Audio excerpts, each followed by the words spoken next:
Well, I'm a freshman studying marine science and international studies. My question was, now that you've talked to us as the youth and the future of this country and the world, what do you suggest for us to do? What should be our first step into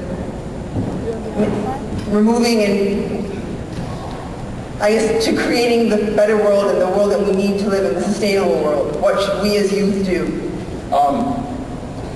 You know that Mahatma Gandhi said that be the change you wish to see in the world. And when I was younger than you, the Civil Rights Revolution was really sweeping America. And young people played a very special role. You probably know the history of this. And I remember when my generation saw the images of Bull Connor in Alabama training fire. Empower yourself with the truth as you can best find it. Gandhi again used a phrase that is almost untranslatable, they say, into English, but the closest approximation, I think the phrase in the original was something satyagraha. Some of you know this. Truth force is the way it's been translated. We have the capacity as human beings to feel and understand when something is right. We do. Learn as much as you can about this. It is the moral challenge of your lifetime, of our lifetimes. And if you confront others with the truth that you absorb and learn about to the point where you're really confident in defending it and expressing it, then you will cause them to change. And when enough of us change, we will have a critical mass.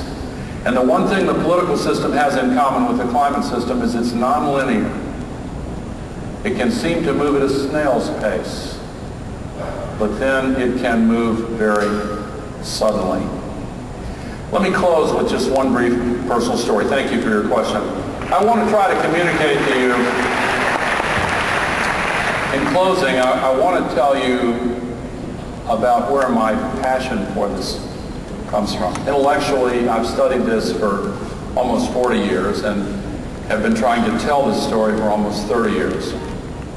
There came a moment in the spring of 1989, and I refer to this briefly in the movie and in the book that I wrote, when my family went through a personal crisis, when we had the kind of tragedy that lots of families go through. Ours had a very happy ending, thank goodness, thank God. And I learned a lot from that experience. I learned, for one thing, how many people go through life carrying incredibly heavy burdens and people around them don't even know it. You know, a lot of people in here are going through really hard times and you don't even know it. Well, my wife and I were leaving the baseball stadium with our youngest child, and we were going toward the parking lot, and he pulled free from his friend, ran across the street, and his hand pulled out of mine. He was 6 years old at the time, chased his friend. And he was hit by a car. It was a horrible, every parent's nightmare. Again, he had a happy ending, made a full recovery, but for a month we were in the hospital, starting in the intensive care unit. We didn't know if he would live or die. And it was so devastating. As human beings, we are naturally protected against thinking thoughts that are unbearable.